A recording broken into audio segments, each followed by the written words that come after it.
veritas. To the bladder, to the sphincter. Out my tube and out my ass. In a lightning strike of courage, the words of truth may pass, yet are held as worthless as those who doubt in vino veritas.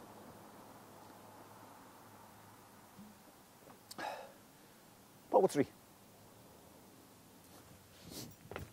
Around me, seats of learning, where people sat and learned. Derek Atton was ignored by Paul McCartney in the Institute before it turned into a shelter for aspiring mimes. John Lennon met the love of his young life in the art college before finally settling for Cynthia.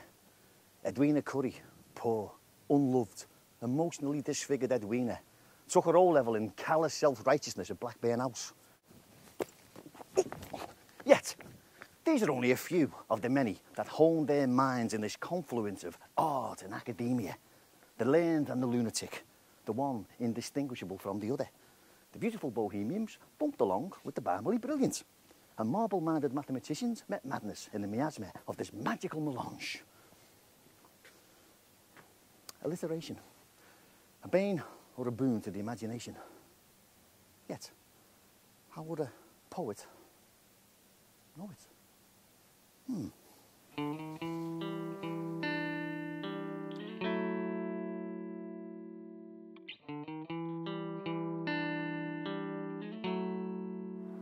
I don't completely recall, but can remember portions of the verses that added rhyme but no reason to my youth. And this great city produced none of them. Yeats went something like, the children learn to cipher and to sing, to study reading books and histories. Yeah, well, to fuck with that. I learned that school feeds you someone else's histories and teaches you the tunes that never made a foot tap. You couldn't add to the culture. You could merely absorb it. And as the created was drummed into you, the creative was beaten out. A strange and passive appreciation of others' works was required.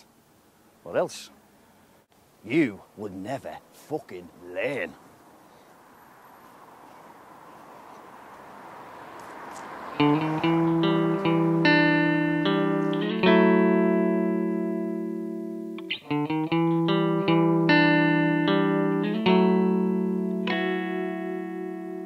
But in places as this once was, the poetry and the music was learned.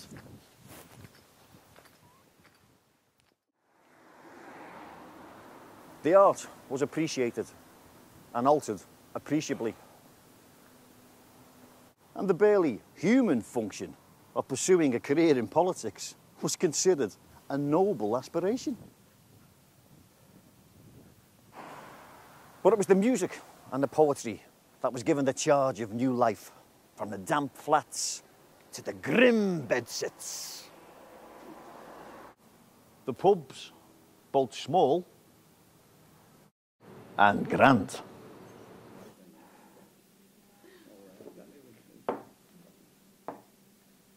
The torch lit in Liverpool would illuminate the land. Hey, you bum of bastard, out! Sorry, boss.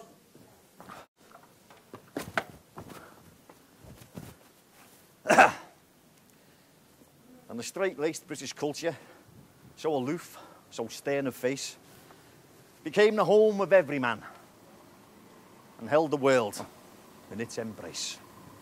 And like God Almighty, illuminating the void and filling it with all manner of life, the good city of Liverpool brought vivacity and joy to the sullen desert of received culture.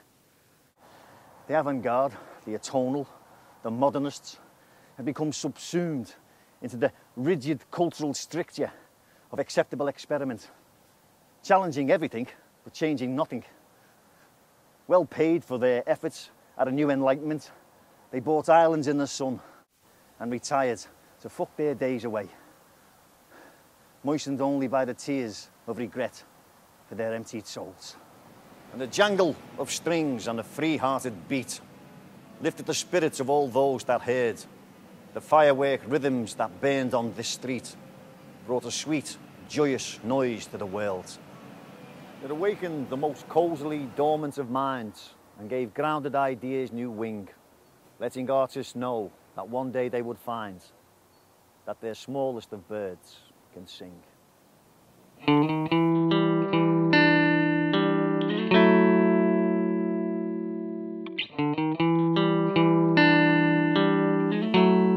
As the city stomped and its soul broke its chains, the poets painted their words amid screams, and the past was a memory that barely remained as we all heard the colour of dreams. The world and its ancient culture was refreshed, washed in the waves of the Mersey Sound. Youth was having its day. A new order was being established. From holes in the road to pre-Starbucks coffee bars, the music and the poetry was adopted, adapted and adored across the universe.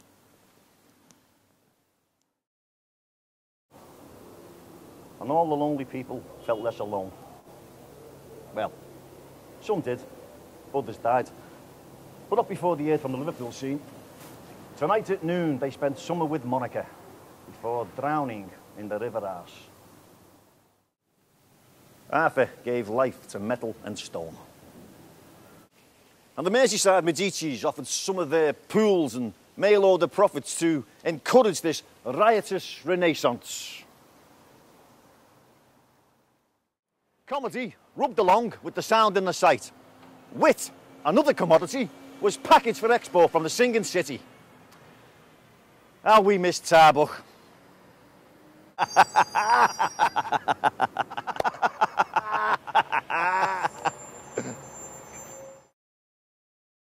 You may laugh. Indeed, you should laugh at the mini exodus that started with the cabaret set. We lost Scylla. Surprise, so fucking prize. The wit, warmth and wonderment of the city was welcomed throughout the land, throughout the world. We laughed and patted ourselves on the back. Everybody wanted to be like us, or at least partake in our cultural revolution. Liverpool was indeed the place where the first step was taken.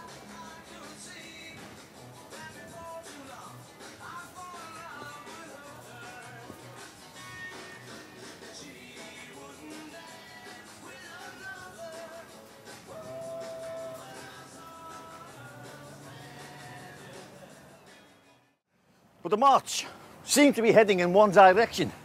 Down to London town.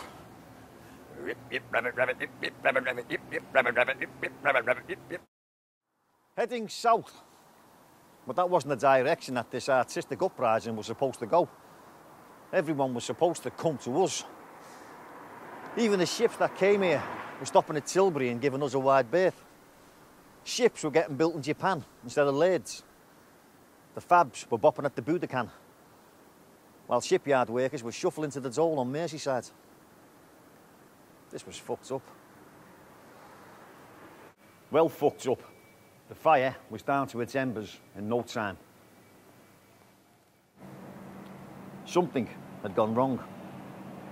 Winkle pickers, chains to elastic-sided boots, and Italian stripes to collarless corduroys, the Vaseline that cemented our quiffs in by the roots, was missing from the mop tops of our anointed boys. But the beat didn't go on.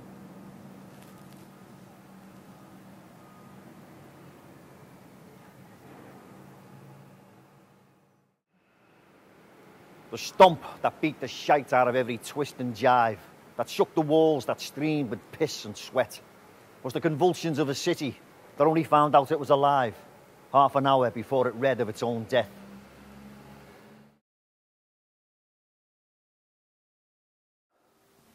The shell was briefly opened and the pearl took from its bed as the dreamers stood and watched the river flow, recalling the music that was played and what the poet said, before finally asking those remaining, where the fuck did that pearl go?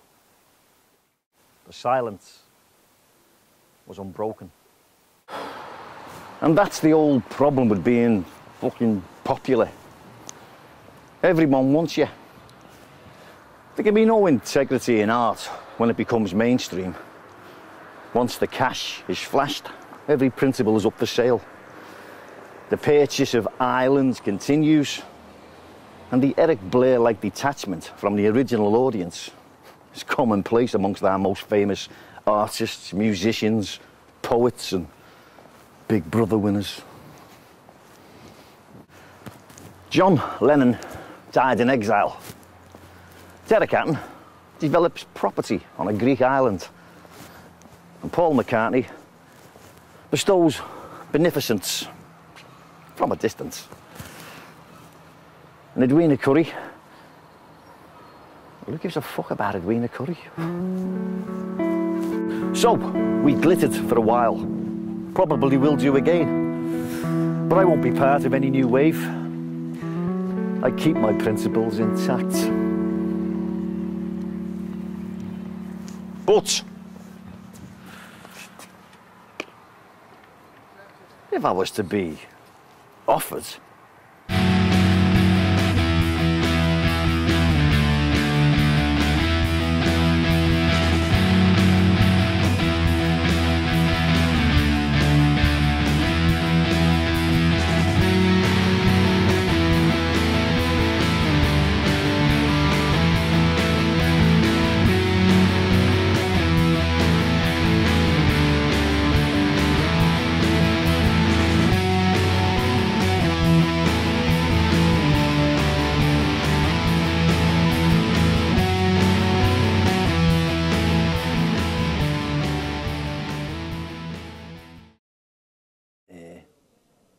I don't know what the fuck I'm talking about.